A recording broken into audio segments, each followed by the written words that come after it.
बिहार में इस साल होने वाले विधानसभा चुनाव से पहले हलचल तेज हो गई है। केंद्रीय मंत्री और लोक जनशक्ति पार्टी रामविलास के अध्यक्ष चिराग पासवान ने साफ कर दिया है कि उनकी पार्टी राज्य की 243 विधानसभा सीटों पर अकेले चुनाव लड़ेगी।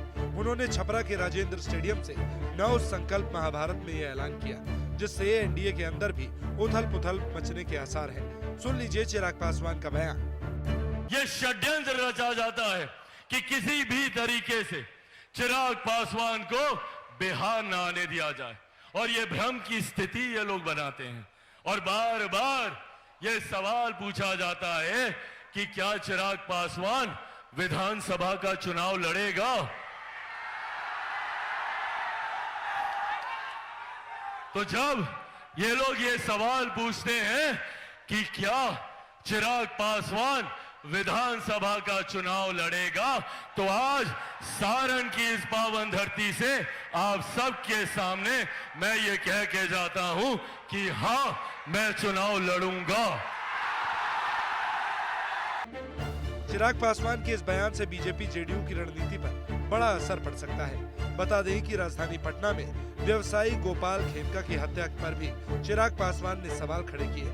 उन्होंने सरकार पर निशाना साधते हुए कहा कि ऐसी घटनाएं उस सरकार में हो रही है जिसकी पहचान सुशासन की है।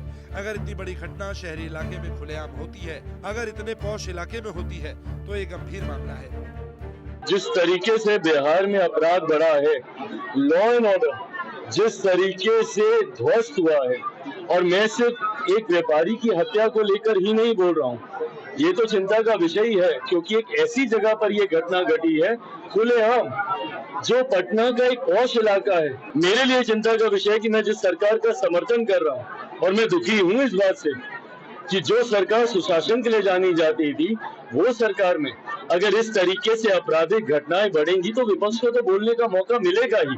कहीं ना कहीं कहाँ चूक हुई है, ये हम लोगों को सुधारना होगा, और कड़ी से कड़ी कार्रवाई करके उसके ऊपर हम लोग को एक प्रेसिडेंट सेट करना होगा, ताकि भविष्य में ऐसी घटना ना घटे। चिराग ने बिहार में डोमिसाइल नीति लागू करने की बात दोहराई और महागठबंधन सरकार के समय इसे खत्म किए जाने पर भी सवाल उठाए। उन्होंने आरक्षण पर घेरते हुए कहा कि अब जब तक चिराग पासवान जिंदा है, तब तक न आरक्षण और न ही संविधान को कोई खतरा है। अब देखना होगा कि चिराग पासवान के इस बड़े ऐलान के बाद बिहार की सियासी तस्वीर कैसी बनती है।